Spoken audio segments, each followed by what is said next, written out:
E hoje a gente tem uma convidada que está enchendo o nosso coração e nossa de orgulho, né? Que alegria. A gente está recebendo aqui hoje a professora Mariângela Almeida, que é professora da Universidade Federal do Espírito Santo, e ela vai conversar um pouco com a gente sobre as práticas pedagógicas, né, na perspectiva inclusiva, e o ensino em multiníveis, que é um assunto que quase ninguém conversa muito aqui em Fortaleza, né? A professora lá de Vitória, no Espírito Santo, mas ela vem, a gente estava conversando, explicando um pouco também que essa proposta do ensino em multiníveis como uma possibilidade de prática pedagógica inclusive, e para quem já assiste às nossas lives, né, hoje a gente vai estar com uma estrutura um pouco diferente, porque como é um tema muito novo para a gente aqui da página, a professora propôs trazer uns slides, então a gente vai iniciar com a explanação dela, ela vai se apresentar, óbvio, e depois vai trazer uma explanação, e aí já quero também agradecer ao Antônio, ao Rodrigo, que está aqui com a gente, fazendo a interpretação em Libras,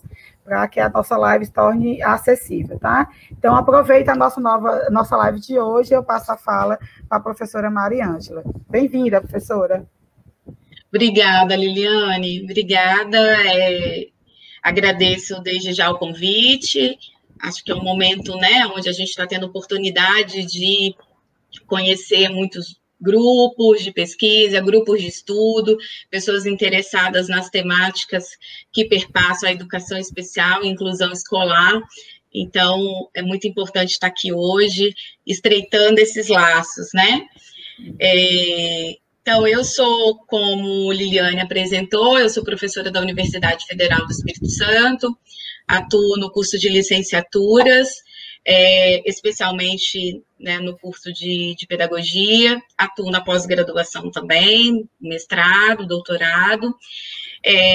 Venho, né, desenvolvendo estudos ao longo de alguns anos sobre formação de professores, formação de gestores de educação especial, diria que é um dos trabalhos mais importantes, né, e que hoje é ativo na minha vida profissional, e prática pedagógica, né. Eu coordeno um grupo de pesquisa que se chama Grupo de Pesquisa Formação, Pesquisação e Gestão em Educação Especial. Esse grupo ele é composto tanto por professores e alunos da UFES, mas também por gestores, professores da rede de ensino, das redes de ensino, né? E a gente tem um trabalho muito forte de parceria aqui no Estado, buscando pensar a formação dos profissionais das redes de ensino, né? Então, esse grupo, a sigla, né, GRUFOPS, e também a gente tem feito um movimento bem interessante nesse período agora de pandemia, com várias lives também no nosso canal, que depois quem tiver interessado também pode acessar. Queria, assim, cumprimentar a todas que estão aqui, né? A Neidiane, a Jamile, além da Liliane, tem os bastidores, o Antônio, que está aqui tornando essa live mais acessível. Então, a gente tenta ao máximo, né? Ainda temos muito que aprender para tornar as lives totalmente acessíveis, mas eu acho que é um grande esforço a gente já conseguir trazer um intérprete de Libras. Então, começando um pouquinho a minha fala, né, ainda fazendo só um panorama geral, a gente tem as práticas pedagógicas, a gente não pode perder de vista que as práticas pedagógicas, elas são parte das práticas sociais de uma determinada sociedade.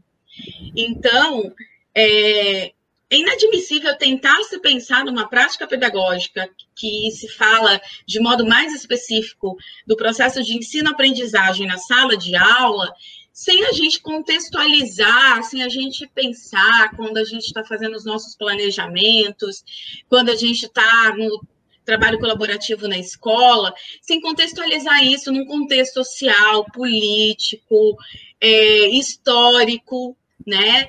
E principalmente eu trago para essa década, né? Essa década a gente tem vivenciado questões peculiares que aí trazendo para o contexto mais próximo a área de educação especial, numa perspectiva inclusiva, eu diria que é um contexto que a gente já tem vivido de 3 anos para cá, um contexto muito preocupante de proposições que retornam com processos que já não tinham mais porquê de questionar, por exemplo, por que o aluno na escola comum, né? Então, a gente é mais do que necessário nesse momento que a gente socialize ao máximo as nossas práticas, o que a gente tem feito ao longo de 2, 3 décadas com esses alunos na educação básica. Esses alunos estão chegando no ensino superior, então isso é fruto, com certeza, do trabalho incansável que foi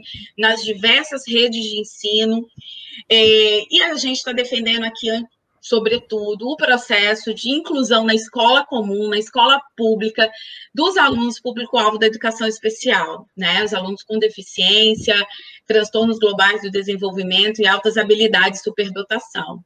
Então, a gente está num momento onde a luta é constante, né? Não a pandemia veio, ela nos pegou, né, de modo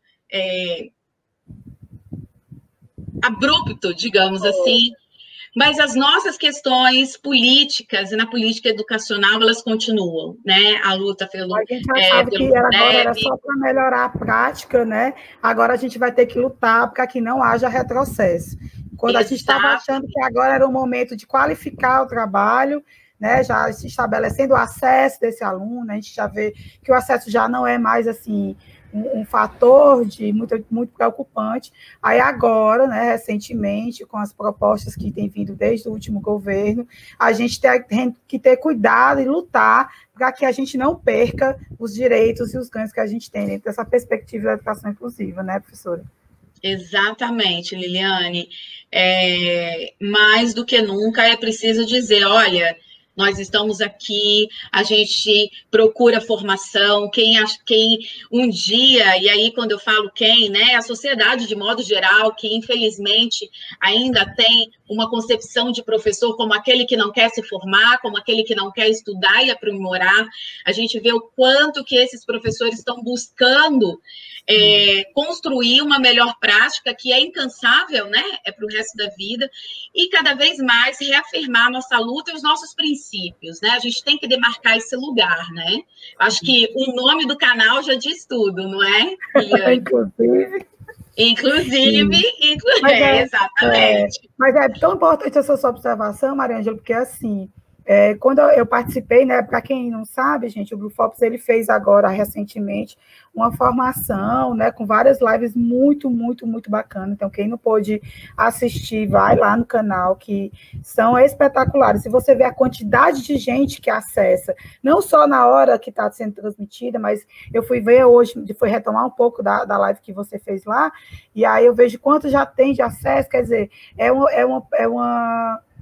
um movimento do próprio professor de buscar, de entender, não é mais aquele professor que fica esperando que as coisas caem do céu, né? Então, até esse argumento que a gente vê com frequência, que eu não estou preparado para isso, eu não fui formada para isso, eu acho que a gente está nesse movimento de mudança do próprio professor de entender, é meu papel também buscar, né? Então, a gente realmente precisa continuar nessa luta de dar condições também, a gente não pode colocar a culpa desses processos em alguns fracassos que tem, a gente não pode culpabilizar o professor, é claro que ele é responsável também pelo processo, mas ele não é o único responsável, então a gente entender também isso, e eu acho que é bem isso que a pandemia trouxe toda essa mudança para a gente, mas a gente costuma ver algumas coisas boas que surgem a partir disso, então essa oportunidade que a gente tem agora de estar conversando com uma pesquisadora, com uma professora de outro estado, né? Às vezes até a gente brinca, eu com as meninas do grupo, que a gente diz assim,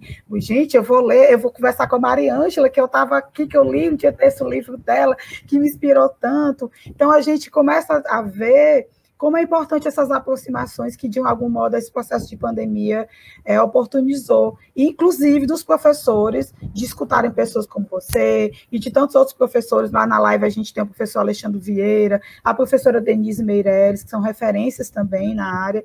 Então, eu acho que a gente está conseguindo agora produzir um material muito bom para esse processo de formação dos professores. E aí a gente reiterar a fala de luta pela garantia de direito, né? Que inclusão não é favor, não é amor, não é gentileza, é direito mesmo do indivíduo, né?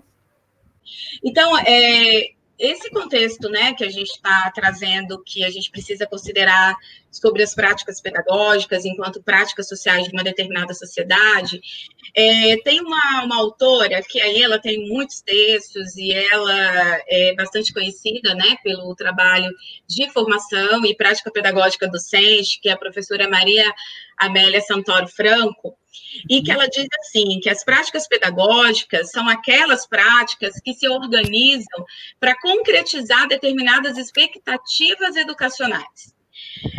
Essas práticas são carregadas de intencionalidade e se dirige e dá sentido à ação, né? Uma intervenção planejada. Então, quando a gente está falando de prática pedagógica, a gente está falando de uma intervenção planejada, né? Essas práticas que são parte, né? A gente organiza, planeja, a gente sempre tem uma intencionalidade de transformação, né? Eu quero sempre transformar um determinado contexto, um determinado momento de como está a aprendizagem do meu aluno para que ele possa ir para outros níveis de aprendizagem, né? Passar para situações mais complexas no seu processo de aprendizagem. E aí, quando a gente pensa prática pedagógica e inclusão escolar, né? Tem uma outra autora, que é a Maria Tereza Esteban, ela tem várias obras, né? E tem algumas que ela começa a colocar para a gente algumas questões que são fundamentais quando a gente começa a pensar em prática pedagógica. Ela pergunta assim, ela coloca assim, por que não? E ela coloca algumas perguntas. Por que não fazer diferente? Por que não mudar as regras? E às vezes a gente tem assim, não, porque o sistema, não, porque a legislação. Aí eu sempre pergunto, olha, gente, vamos lá ler a legislação, porque eu não posso afirmar que existe tal norma, né? E muitas delas, na grande maioria, dá muita autonomia docente. A gente ainda tem uma lei de diretrizes e bases que ainda preserva muito da autonomia docente. Por que não obtenho resultados com minhas tentativas? Quantas vezes a gente se pega enquanto professor, sou professora, né? Então, quantas vezes a gente se pega pensando assim, gente, não adianta, eu já usei vídeo, eu já fiz, mudei metodologia, é que agora eu trabalho em grupo, eu já fiz isso, eu já fiz aquilo, e por que que meu aluno não aprende? Quantas vezes a gente se vê nessa questão? E ela segue. Por que essas crianças não aprendem, então? Porque elas não podem se superar e superar a expectativa que os outros têm dela. Então, pensando no aluno público-alvo, quantas vezes a expectativa para aquele aluno é tão restrita, né?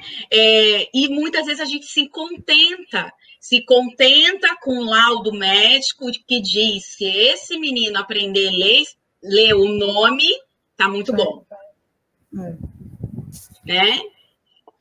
E eu fico sempre pensando, já pensou se alguém um dia tivesse determinado a nossa história, né? Lá quando a gente estava no ensino fundamental ou no ensino médio, dizer assim, olha, fulano, você vai fazer até o ensino médio, você não vai fazer o superior, né? Ou você não vai para o ensino médio.